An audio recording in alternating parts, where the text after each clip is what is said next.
अब बात करेंगे हवाई यात्रियों के संकट की। इंडिगो संकट को लेकर सरकार अब सख्त है। सरकार ने सभी कंपनियों को हिदायत दी है कि मनमाना किराया ना वसूला जाए। सरकार की तरफ से सभी एयरलाइन कंपनियों को किराए की लिमिट भी तय करके कही गई है और रिफंड को लेकर भी डेडलाइन दी गई है।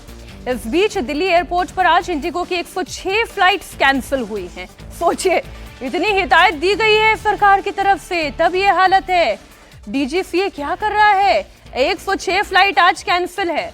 ये हिदायत के बाद की बात है। खैर, मुंबई एयरपोर्ट की भी आपको जानकारी दे दें कि इंडिगो की 109 उड़ानें रद्द की गई हैं। पुणे एयरपोर्ट पर इंडिगो की 42 फ्लाइट्स रद्द हैं। हैदराबाद एयरपोर्ट पर आज इंडिगो की 69 फ्लाइट्स कैंसिल हुई हैं। पिछले 4 दिन में इंडिगो की 2000 से ज्यादा उड़ानें रद्द हो गई हैं। इसके चलते हवाई यात्रा करने वाले करीब 3 लाख पैसेंजर्स प्रभावित हुए हैं। एविएशन मिनिस्टर राम मोहन नायडू ने कहा है कि नए एफडीटीएल नॉर्म्स 1 नवंबर से लागू हैं, लेकिन किसी दूसरी एयरलाइन को दिक्कत नहीं आई, जिससे यह साफ होता है कि गलती इंडिगो की है। एयरलाइन की लापरवाही की जांच होगी और एक्शन तय है। समझ में नहीं आता है ये कैसी जिम्मेदारी है और ये कौन सा एक्शन है।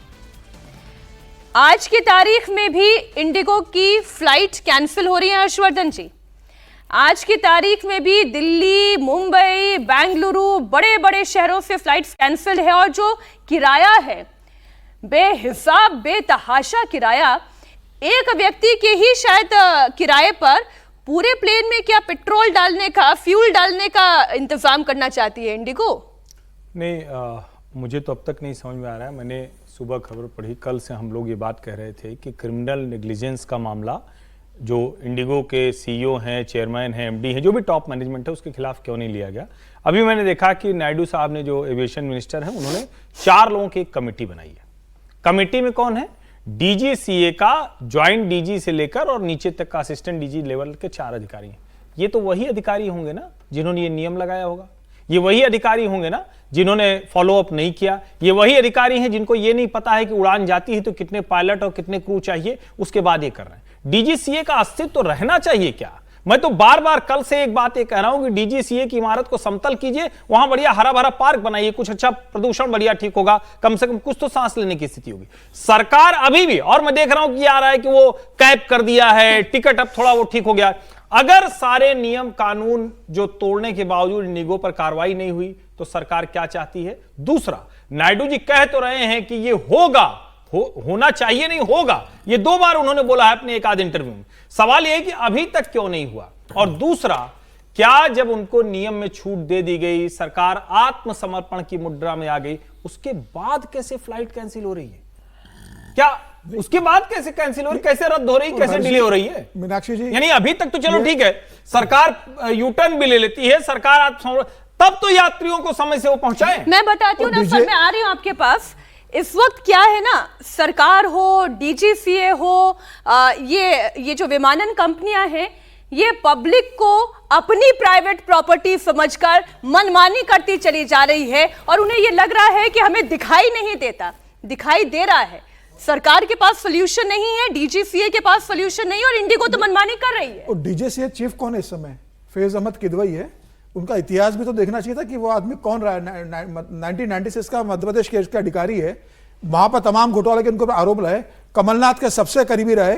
और ये मोहसिना किदवई जो कांग्रेस की नेता है, उनके परिवार के सदस्य है और इनकी भतीजी जो राहुल गांधी की जो भारत जोड़ो यात्रा है उसकी प्रभारी रही है, यामिनी किदवई, वो पूरा राहुल गांधी की भारत जोड़ो यात्रा देखती रही है। तो ये जो घोर कांग्रेसी रहे हैं, कमलनाथ के एकदम करीबी रहे, कमलनाथ की कई व्यवसाय में हिस्सेदारी रही, वो आदमी डीजीसीए का चीफ बनकर बैठा हुआ है, उसके ऊपर आप कार्रवाई नहीं कर रहे हो।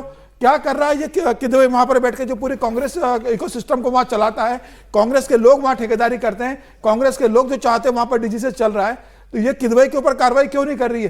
क्यों किदवई को अभी तक पोस्ट से नहीं हटाया वहां पर? तब तो सरकार से पूछना चाहिए ना कि क्या हो गया। बिल्कुल, सरकार में अपॉइंटमेंट हुआ है ना इस पर। बिल्कुल, अब बने हुए उसके बाद भी वो डीजीसीए के चीफ किदवई बने हुए हैं। तो सरकार से ही हो रहा है, और किससे होंगे? सवाल तो सरकार से ही है और सचमुच इस मामले में बहुत विफल नहीं है सरकार।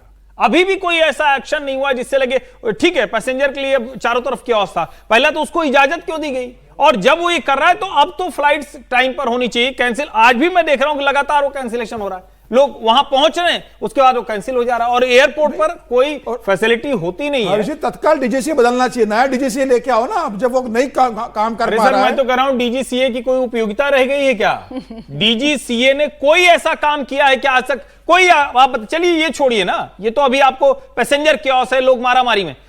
एयर इंडिया का जहाज अहमदाबाद में कितने लोगों को लील गया? 243। कौन सी कार्रवाई हुई जरा बताइए? आज तक डीजीसीए पर कोई कार्रवाई हुई सर, क्या? कुछ केस स्टडीज बता दूं, केस स्टडीज बता देती हूं। वहां पर एक पिता अपनी बेटी के लिए सैनिटरी नैपकिन मांग रहा है, बेटी रो रही है पीछे खड़ी होकर, पिता परेशान है। एक फॉरेन नेशनल इंडिगो के काउंटर पर खड़े होकर चिल्ला रही है। अरे जो स्टाफ भी वहां पर खड़ा हुआ है, मानते हैं हम, उसकी भी चिंता है, उसकी भी परेशानी, वो क्या करे, उसके भी तो हाथ बंधे हुए हैं। अब कोई फ्लाइट अगर उड़ान ही नहीं भर रही है तो वो कैसे कस्टमर्स को, अपने कंज्यूमर्स को ये समझाए? उसके हाथ तो बंधे हुए हैं, लेकिन सारा आक्रोश उसके ऊपर निकल रहा है। किसी को शादी में जाना था तो शादी में नहीं जा पाया, किसी को परीक्षा देने के लिए जाना था वो परीक्षा में नहीं जा पाया, और अब कड़े एक्शन की तैयारी हो रही है।